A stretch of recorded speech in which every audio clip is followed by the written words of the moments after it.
What's up, everybody? My name is Andrew W450.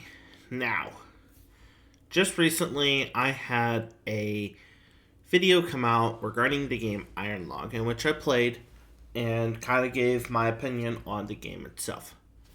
And that was played right before and recorded right before and released right after the movie had come out.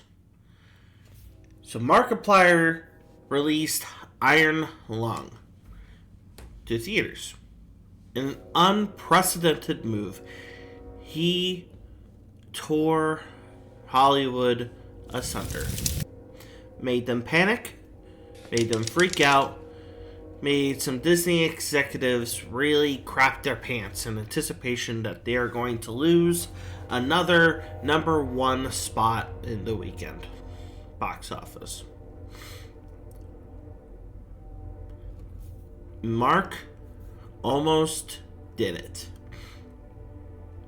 In that first weekend alone, he made quintuple his budget. He made, if I remember correctly, by that Sunday evening, $17 or $18 million. And as he described it, he was only minutes away from the deadline of being in that number one spot for the weekend. And I just gotta say, it was deserved. So what I'm going to do here is talk about how I feel about the movie, what I thought of the movie, what I liked, what I didn't like. I'll give you a spoiler, there's not much of the latter. And some other things of some other critiques that I've heard, my opinions of those critiques that I've heard so far. So this is your spoiler warning now. If you have not seen the movie, this is not the review for you. I will be diving into spoiler warning. This is the end of the video for you. Thank you so much for watching. For the rest of you that are interested to hear my thoughts, we shall continue. So Iron Lung is a pretty simple premise. Let's talk about the game. It's a pretty simple premise. At first, at the surface level of things, it is simple. You are playing as a character during what is known as kind of like a rapture event. I can't remember exactly what it was called. I'm literally not scripting any of this, by the way. This is all off the cuff. The Quiet Rapture. I was close. So there's an apocalyptic event called the Quiet Rapture, where, if I am remembering correctly, almost every planet and almost every star just suddenly disappeared, aside from a couple space stations and a couple moons. And they find this moon that has a peculiar feature to it, in that it is covered in oceans of blood. So you know what they do? They grab a person, stick him in this tightly welded thing, and send them down into the blood to observe, take pictures, and do all the necessary things for research. And that's where the player comes in. You drive around in your sub, and you take pictures of things.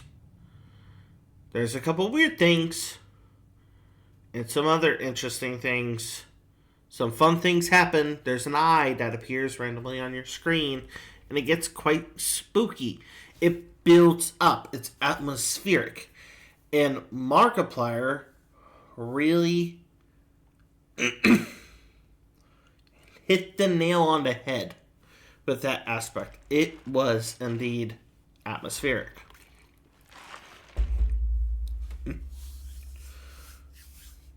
That's pretty much the basis, the simple premise of the game. You can find lore tidbits. You can Google it, figure out how to input the correct codes into the computer, and find lore tidbits that give you more information about who you are playing as and what you are doing and why you are there and what is happening. So there's some lore with a lot of atmosphere. So Mark, he took this game and its premise and dialed it up to 11. It was atmospheric. The sub was wonderfully crafted. You really get this claustrophobic feeling as the viewer watching the character, which I will go and say his name. This is where we're now entering official spoiler territory. So if you have not clicked out now and don't want to be spoiled for the movie, this is where you leave the video. Or scroll all the way to the end so I get the view count. But still, either way, don't listen further on. So Simon is the convict. He is working with the space station recovery team of sorts, a research facility, and he is trying to do as the game is. And for the good, first half of the movie, the first hour or so, it's pretty similar stuff. He is going to various points, taking pictures, and doing what you expect from the game. Then he runs into a skeleton, and they pull him up, and they're like, oh my gosh, you found a skeleton, right? And then he talks and goes on and goes about that. Brings him back down. He goes back to the skeleton. That's when he encounters the creature for the first time. We don't have any good view of it yet. It moved the skeleton for some reason. I'm not sure why, but he is supposed to get a sample of the skeleton. He does. And the creature of Iron Lung gets him, pulls him back down.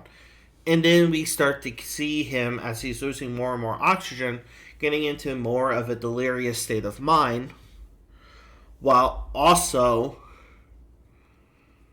combating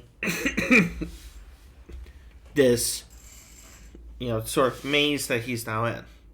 He eventually finds his way up. He communicates with them, and it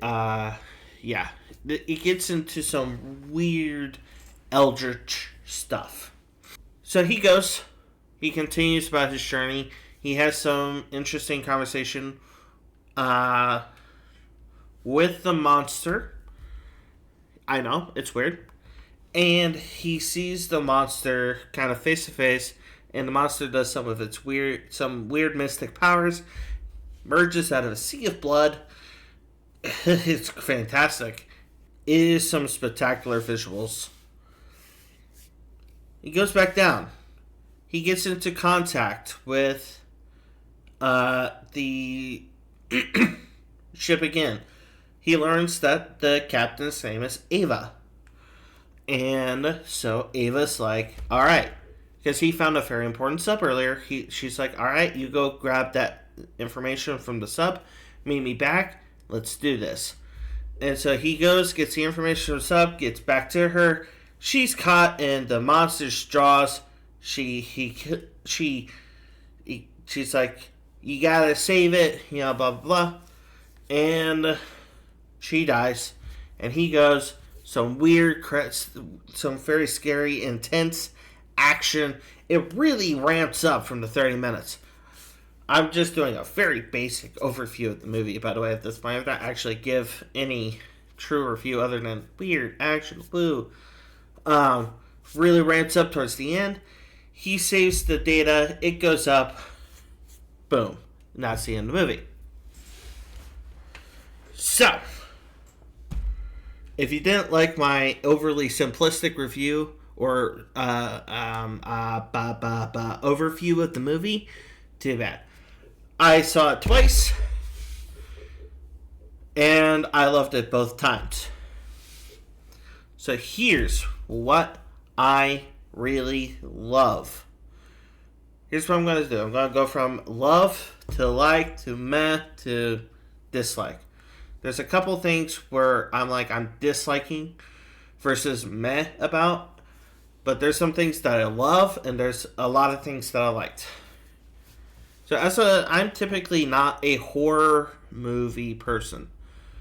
However, that kind of esoteric cosmic horror that builds up the suspense over time, I can genuinely get behind. Anytime I do anything horror where it builds it up rather than throws it at your face, I really do enjoy it. It scares the crap out of me. This movie didn't really scare me all that much, but normally it does. Atmosphere scares me. And I really loved how they went about the atmosphere. The claustrophobia of the sub was astounding. You really get a sense that you feel trapped in the sub with Simon. You feel trapped when he's underneath the grate with him. You really feel that closed-in feeling. But at the same time, you get that sense of just absolute what the heck is going on anytime you get a new picture that reveals information, anytime you get some sort of sense of the ocean that is being made that we are discovering with Simon. And it's done in a way that keeps you wanting more. And it, in my opinion, builds so deservedly to the point that it needs to get by the time things start to ramp up. And it's just fantastic. That sense of being with the character, even though you're watching. And this is coming from somebody that has had a lot of hope in video game adaptations and been disappointed. As you can probably guess, if you look at my profile pic and a good chunk of the videos, I am a huge Halo fan. I love Halo. It is my most played game of all time. You can pick out... I grew up playing Halo Combat Evolved and Halo 2 on the original Xbox. I played Halo 3 a lot. The most played game on my Steam library and Xbox library is Halo, is the Master Chief Collection. I loved Halo.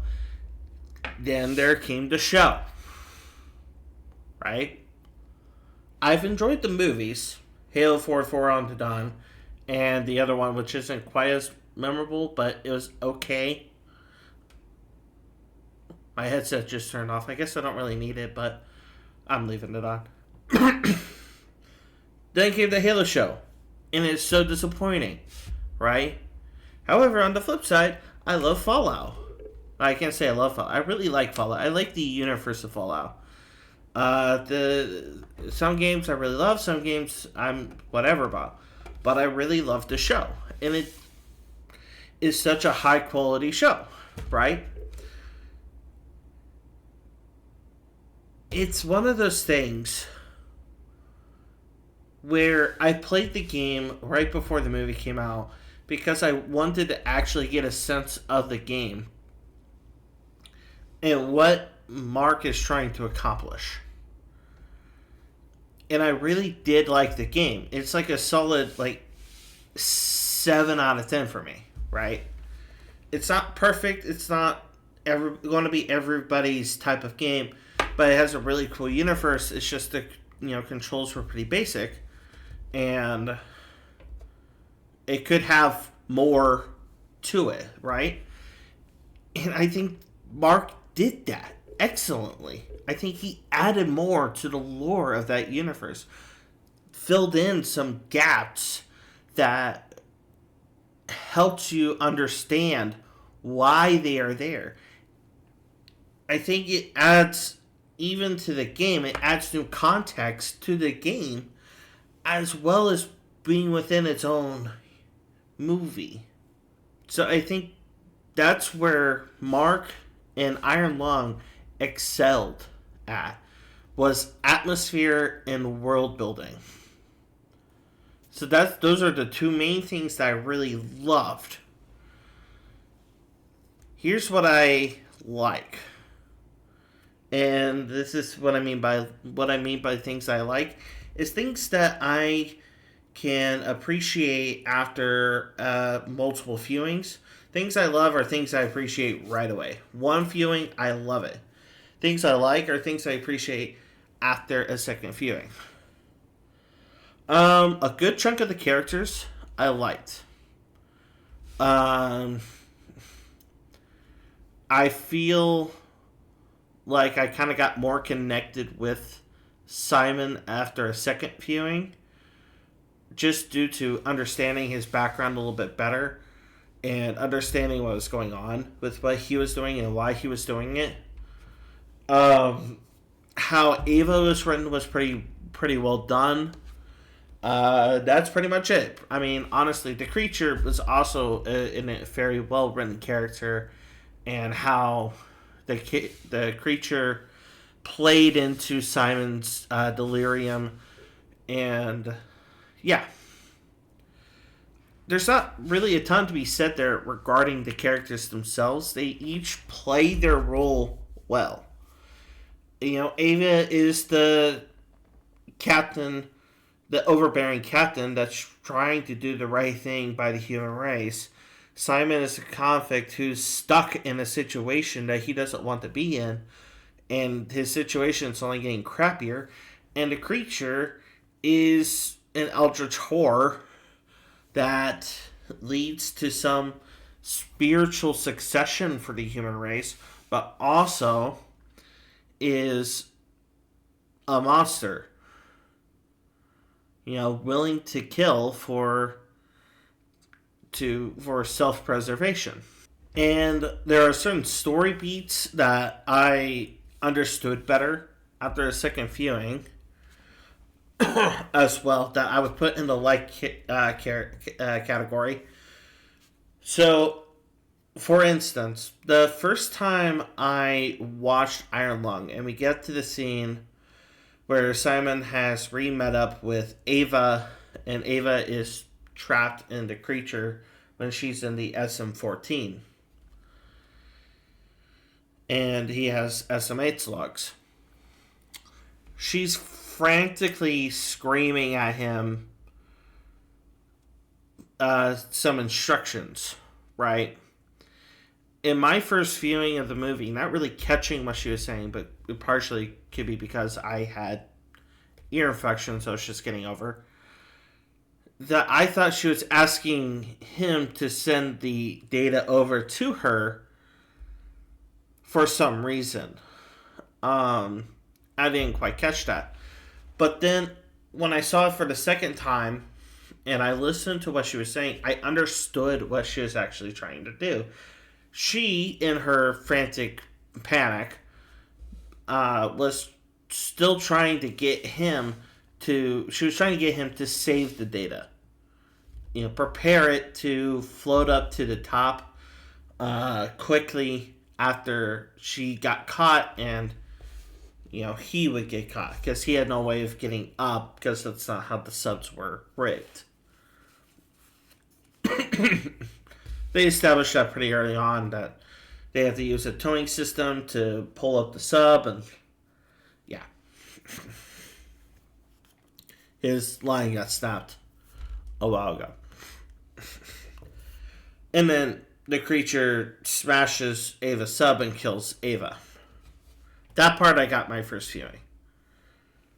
But her motivations dawned on me on my second viewing. So I like that.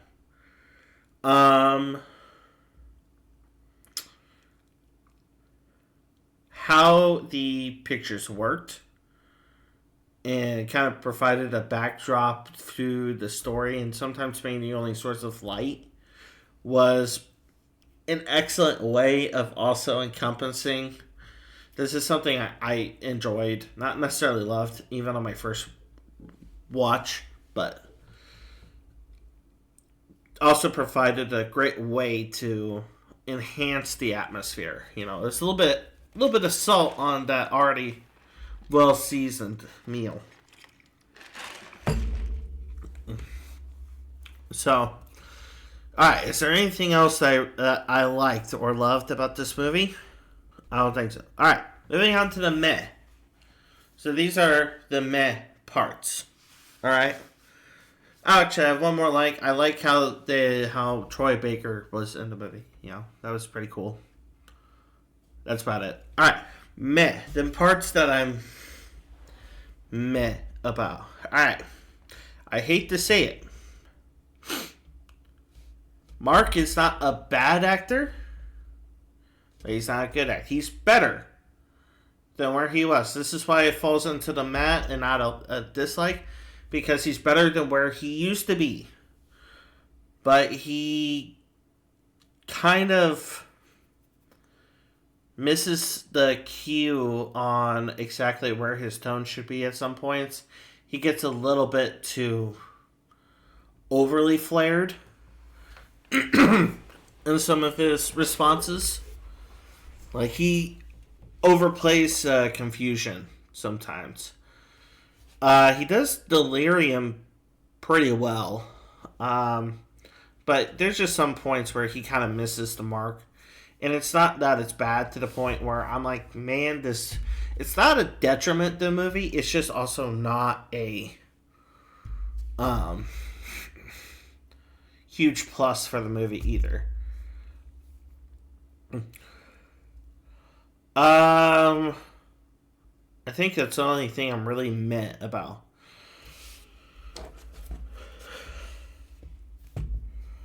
Alright. So, let's get to the things I dislike, which there's not a lot. Alright, so first thing I really do question is the X-ray camera in the scene where Mark or Simon hits the camera button while the technician Jack is working on the sub and blast him with X-rays.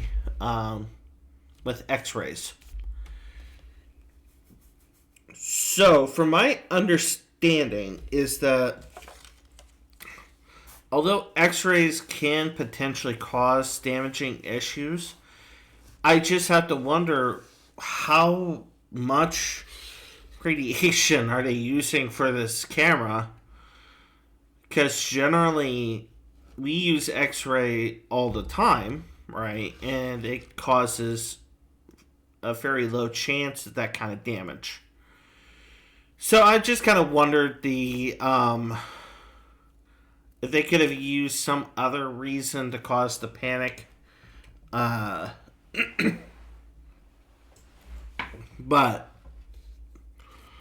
X-ray is not one that really worked for me personally.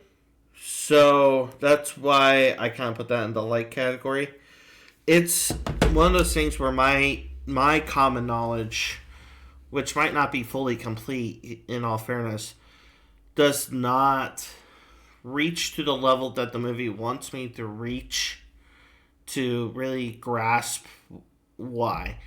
I mean, I would understand it better if it was like gamma radiation, because that can cause cancer quite easily. But X-ray radiation usually isn't all that scary. So, the second thing I didn't like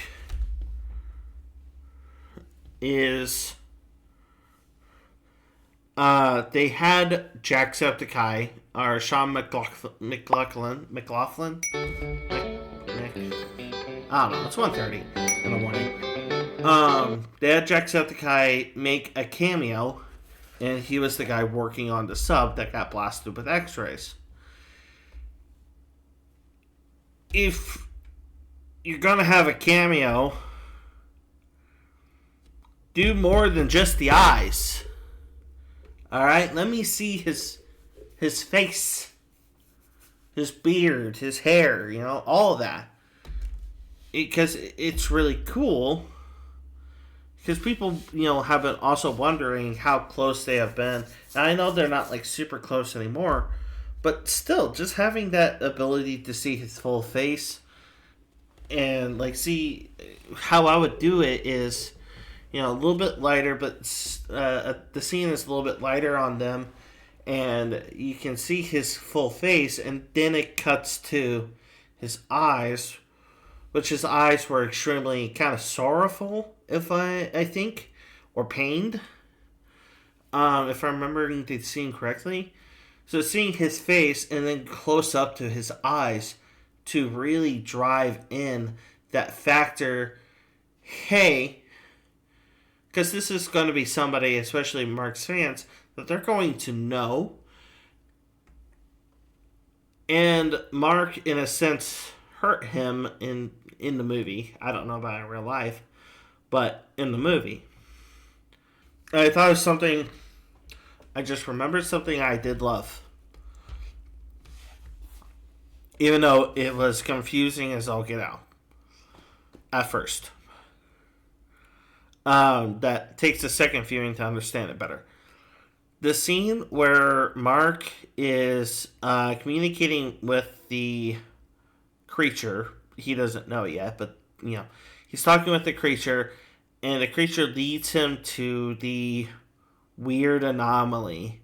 In the game, it causes like the sub to rumble and whatnot, but he comes across this anomaly, which even in the pictures, it's moving and doing crazy things, and it's somehow related to the Quiet Rapture.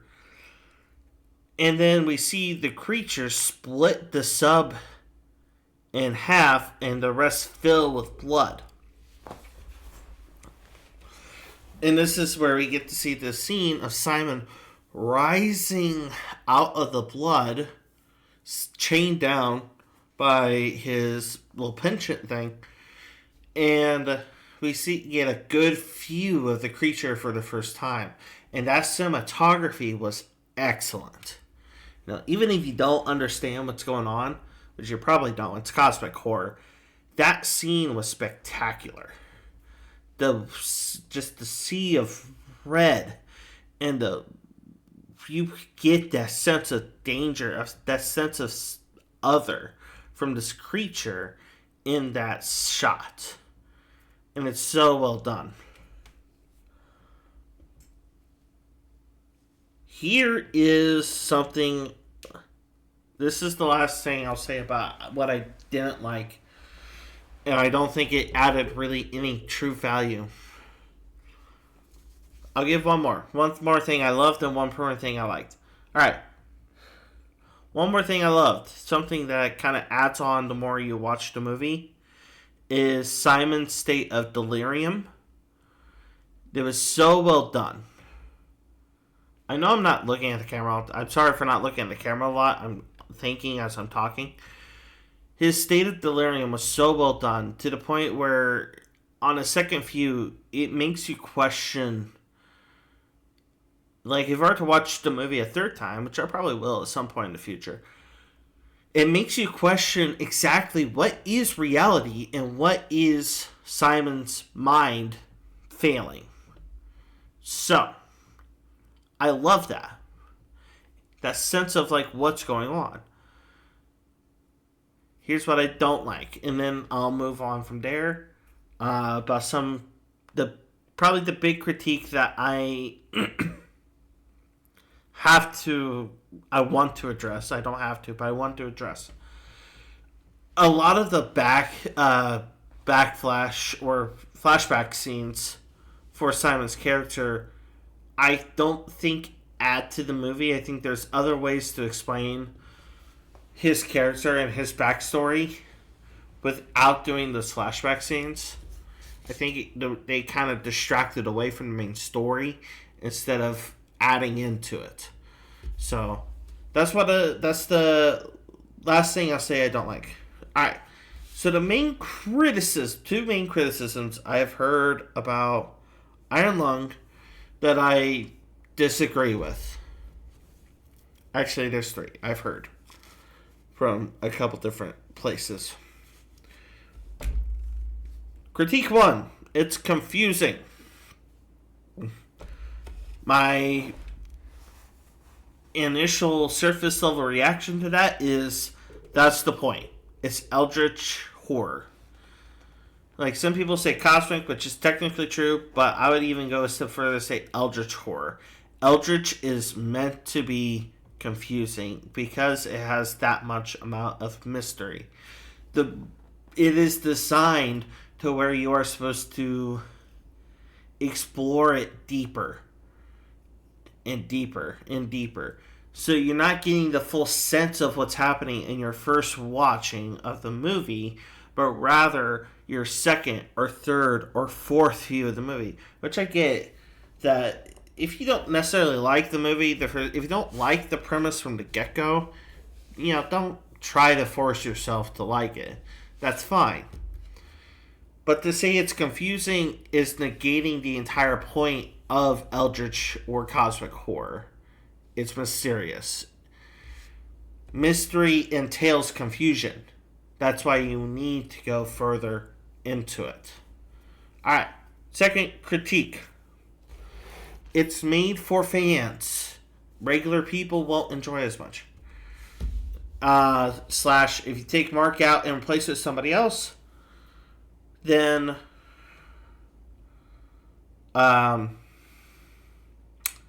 it wouldn't have been as successful.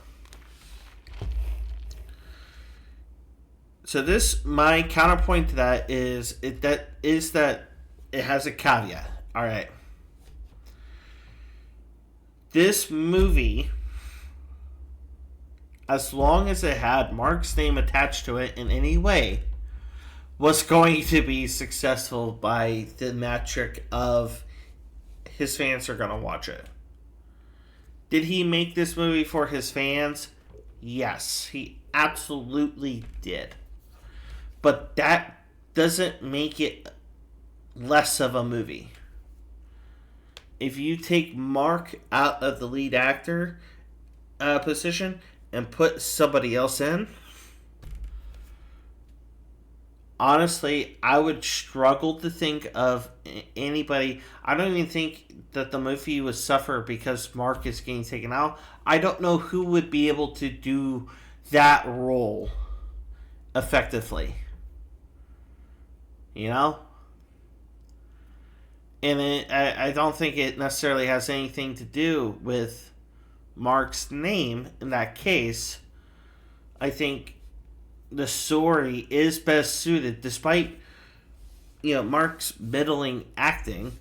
I can't think of somebody else to take that role and do it as well. I think anybody else would do that role and they would have worse results because they would either not play the game or they would play the game and not understand it and thus suffering. The only time I have seen an actor succeed in their role while not actually studying for their role is Walter Goggins as the Ghoul. But that goes to show it's also mostly written by people that love Fallout. So he just follows their instruction, right? But I think, and also he's basically playing a cowboy. I mean, let's be real, that's not super hard to play as either and make it fit within Fallout. But to understand the character, you would have to play the game and then study the game, I believe, in order to really encapsulate the role. I don't think anybody would have done that as much as Mark did. Basically, the TLDR version of this is Mark was the best pick despite his acting skills. Now, if his acting skills were better, that would be for the benefit of the movie. I don't know of anybody that could have done a better job than Mark. Mark is the benchmark. So,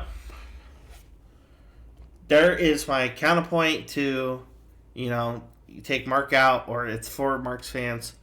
Just because both of those things are true, which I don't even think one of those things is true, or at least not true in the way you think it's true, does not negate it as a good movie. That is not a critique.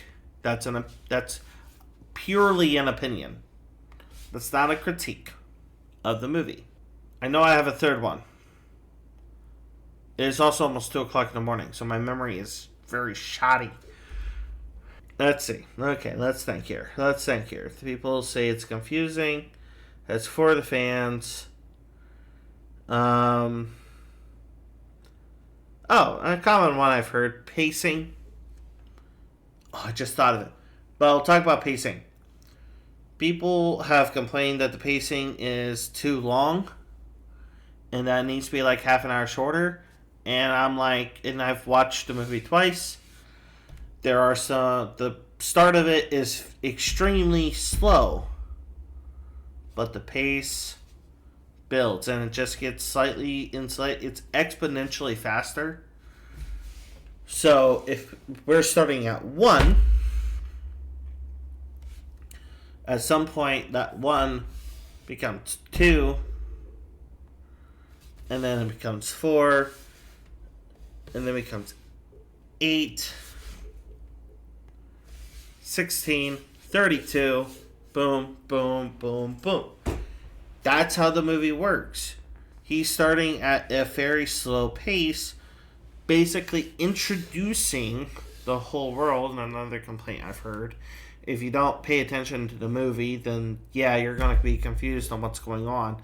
They explain a lot of the world building in the movie, so I don't feel that's a fair complaint at all, actually. Where people have said that you have to be a fan of the game to understand the world, but they explain a lot of the world building in the movie, so I don't feel that's a fair complaint at all. I don't even think there's even a counterpoint. That's just not a fair complaint. That's not a fair critique.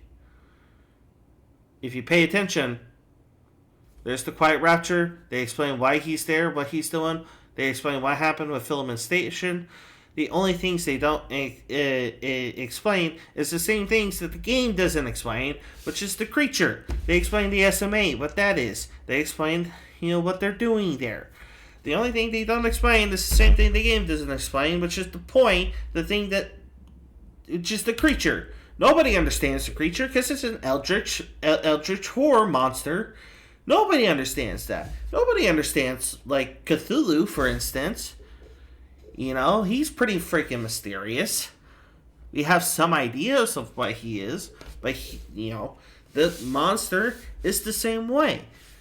We don't understand the full story of the creature, and we never will. That's the point of eldritch horror.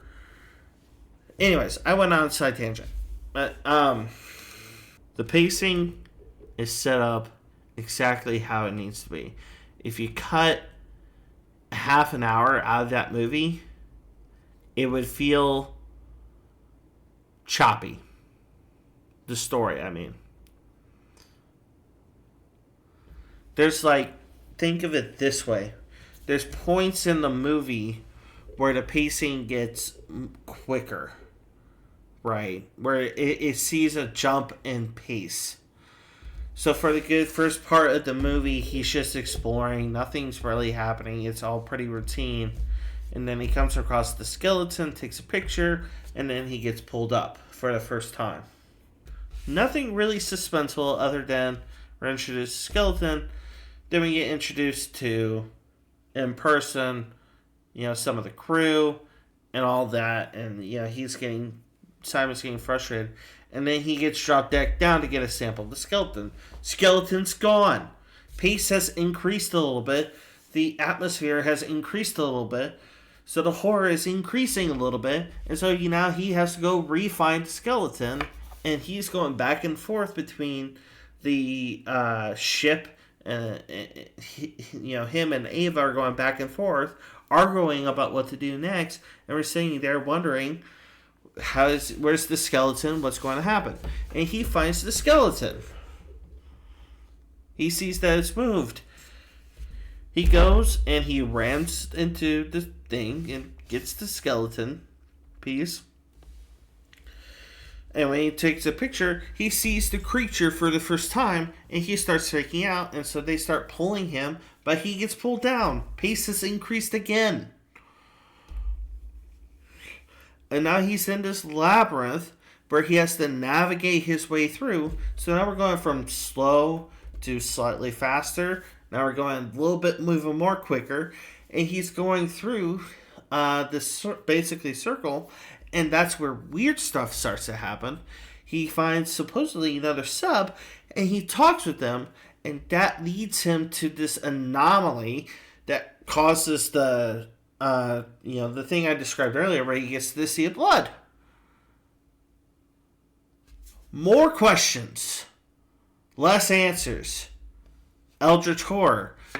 Your brain is designed to want. The movie is designed to make your brain wander and question what is happening, and there's no concrete answer, and that's where the true horror lies.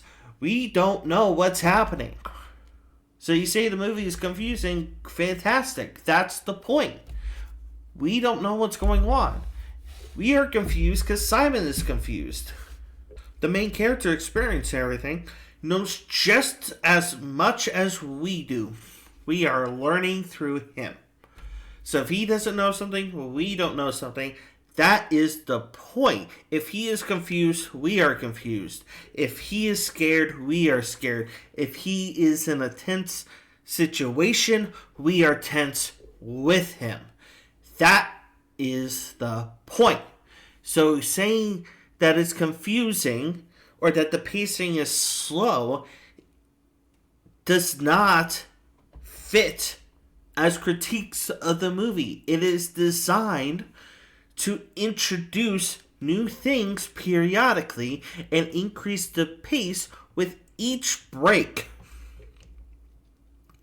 Right? Because after the whole thing with the blood and the sea of blood, he then gets back into contact with Ava, more delirium. We're wondering if this is real or not. We think it's real. If you're paying attention, you see that the speaker light's going off, so you know it's real.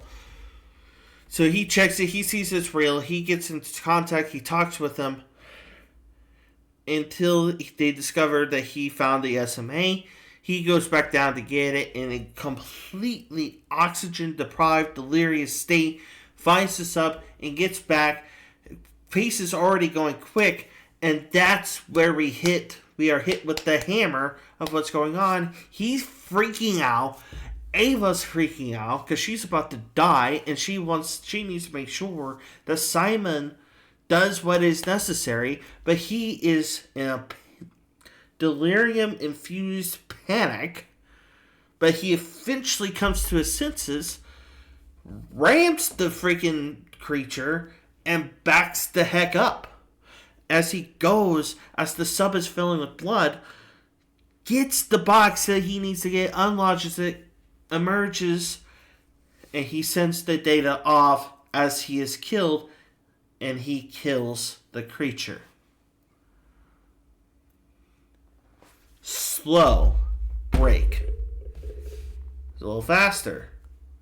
Somewhat. We're expecting a break. Oh no. Bit faster.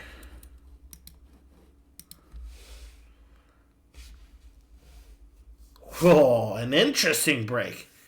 And then it's off. It is exponentially paced. The whole 2 hours, there is something being done. World building, character building, lore building, something being done. If you pay attention, it's not confusing. This is not a casual movie. You don't have to be a fan of the game. You don't have to be a fan of Mark to appreciate this. Many fans of Mark got over the fact that it was Markiplier on the big screen pretty quickly, myself included. To be able to realize I'm not looking at Markiplier right now, I'm looking at his character. I am with his character. I am not with Markiplier. That is what is happening. If you are stuck on the fact that it's Markiplier, and so much so that you're not paying attention to what is happening in the movie, that's on you. If you find it confusing, fantastic. That's part of the point. That is what you paid for with cosmic horror, with eldritch horror. Questions that were asked in the movie never got answered. We don't know what the creature is. We don't know what that anomaly was. We don't know even still what the Quiet Rapture is, because nobody knows. We get hints. We get clues. Nothing concrete is presented to us because we either have to assume that Simon is experiencing these things in a delirious state of mind, or his mind is being controlled by this creature who is obviously going to have a very biased point of view about what happened and is happening. So, what is the critique? What are you critiquing by saying it is confusing, that it is too slow paced, that there's no world building? What is the critique? I don't get those critiques. I've laid out my critiques. I think they're fair critiques. There's not many, but I think my critiques are fair. That Mark's acting was at par. That the X-ray sequence did not make sense. Jack needed a better cameo. Some people complain that makes, in my opinion, it was whatever. I actually didn't even have any problems, and I had ear infection ears. So I'm not sure what that complaint was, but everybody's hearing is different as well. I can't go on about that. I went on my tangent for those complaints, and if I said anything that personally offended you in that tangent, I don't mean any offense, alright? I just don't understand those complaints. Because to me, that's like saying that you are complaining about a s'more tasting sweet. If you wanted a more fair critique, I would say you could argue that might be too confusing at times, where the story gets lost. And I could see that argument. Much like how a person could dislike s'mores because they are too sweet. Not because they are sweet, because they are too sweet. They have too much sweetness. So, while I don't think it's too confusing at times, I could see how that would be a fair critique. But just saying it's confusing is not enough for me to argue that is a valid critique of the movie. Because, like I said, that's like saying a s'more is too sweet. That is the point of eldritch horror. It is confusing and it's mysterious, and we only get hints of what is happening at the best of times, especially when it comes to the eldritch horror at place. Then when it comes to the monster. I feel like I went into an area. I have felt so many different things in this past hour. I did not intend for this review to be an hour long. Oh my goodness. Man, I'm going to die. It's close to an hour. I think probably about 10 to 15 minutes of it is me complaining about those critiques. Which, you know what? It's fine, Everything here is my opinion. Okay? And believe it or not, opinions can be wrong. I can have wrong opinions. If somebody points out to me that this critique is perfectly valid and here's why, then I will retract that, opinion. Here's what I'm going to do to end this video, okay? To end this review. I'm going to give my final score, which has not changed from my first or second viewing.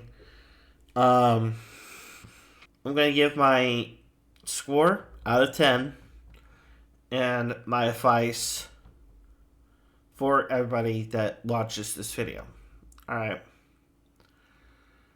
So, my score out of 10.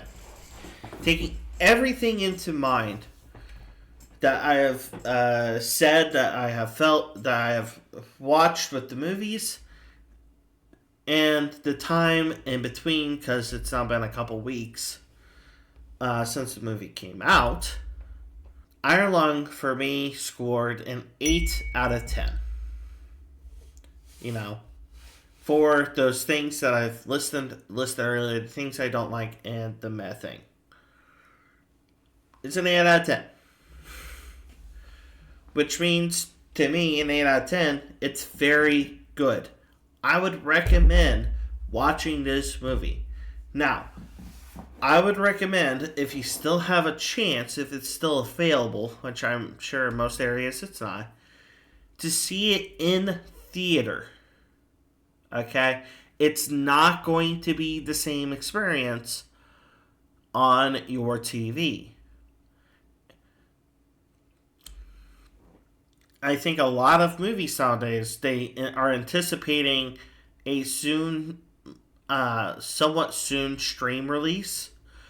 So they make a lot of movies nowadays to where it works on, somewhat good on the big screen, and somewhat good on the little screen.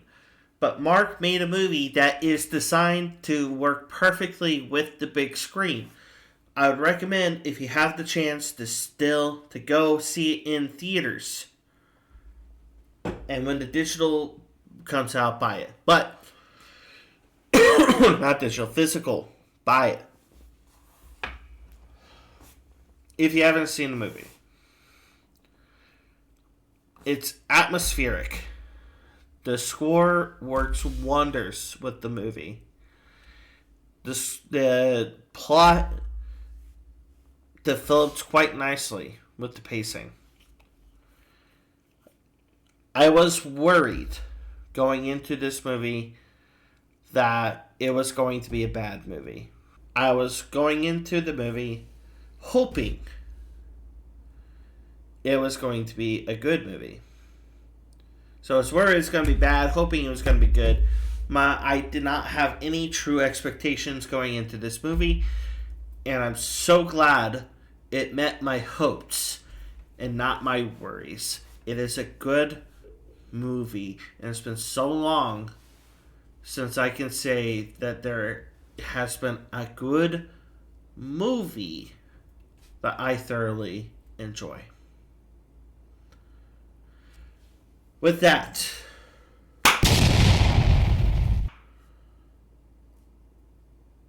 thank you so much for watching. If you have watched this entire review, wow. This is just shy of an hour of footage. As of me saying this, by the time I'm finishing this out, could be an hour. It is 2 o'clock in the morning. I'm just like, I'm going to go ahead and record this. I haven't recorded it yet. I need to record it and upload it so that Breadcat can get it done. So, speaking of Breadcat, you are the best. I love you, brother. I can't wait to do another video with you where we play something. It's been a while, man. Let's do it. Let's record a video. I miss you. You're doing great. Your last video, if you haven't seen my Iron Lung video, watch it. It is pretty good. Breakcat did such a good job on it. Truly.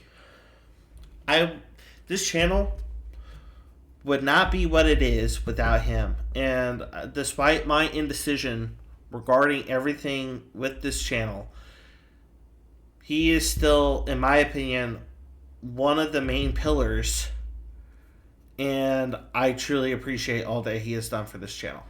So, here's what I'm going to tell you to do. Go check out his channel. It's Breadcat Breadcat 2027. Why 2027? I don't know. That's just what he picked. Check out Breadcat. And I'll see you all in the next video. Adios.